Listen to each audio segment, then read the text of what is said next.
Dear seller, what a beautiful home you have. I can imagine many years and laughter and love being shared in this amazing home if you decide to sell it to me. Pretty please with a cherry on top, consider selling your home to me. Signed, every buyer love letter. So today we want to talk about buyer love letters. I love you. I've loved you for 9 years. I've just been too arrogant and scared to realize it. And well, now I'm just scared. So I realize this comes at a very inopportune time, but I really have this gigantic favor to ask of you. Choose me. Are buyer love letters a good idea? Are they a bad idea? Do they even make a difference? Over time, the housing market has gotten more competitive for buyers, and one thing that has become more common is a buyer submitting a love letter to the seller of the home they want to buy. I love you. I love you. The thought process behind this is that in a multiple offer situation, it might help to sway the sellers toward your offer after hearing your personal story. Even if it's not a multiple offer situation, the argument for it is that it could allow the sellers to accept an offer from you that's slightly lower than they would have otherwise, or not be as tough in negotiations. It can help to personalize your offer and humanize the potential buyer. I'm a human being. Sometimes I get blemishes. I'm not perfect. But there has started to be some pushback against the idea of buyer love letters. The reason for this pushback is that, according to the critics, it is likely a violation of federal fair housing laws.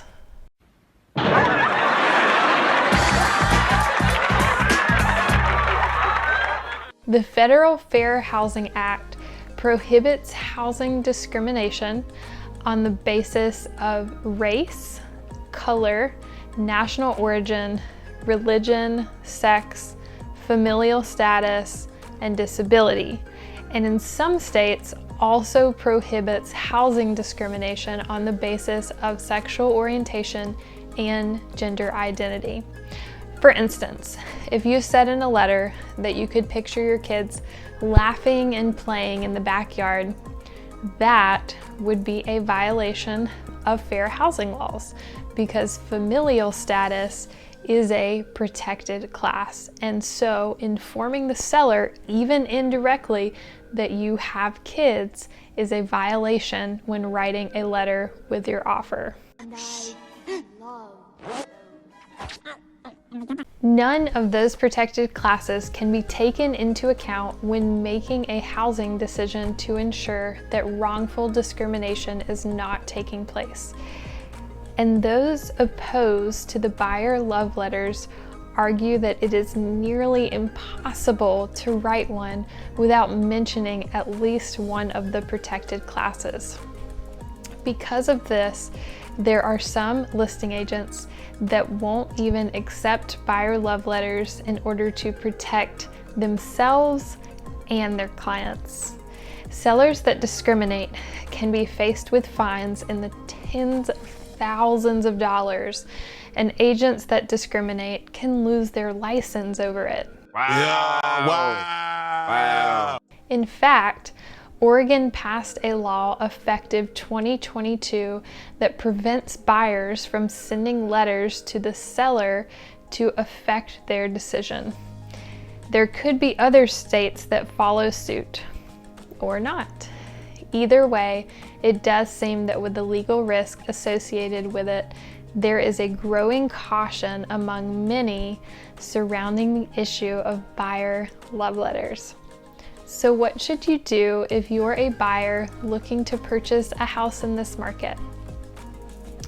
Should you write a buyer love letter, or should you avoid it? I don't have a strong opinion either way.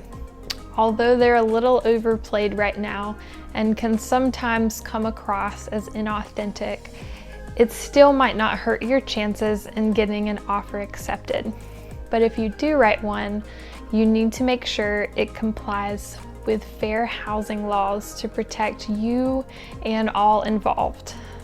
But at the end of the day, it's more important to have a strong offer than to have a buyer love letter.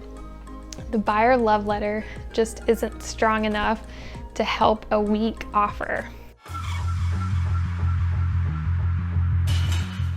You need an agent that can help you write an offer that will win out in a multiple offer situation.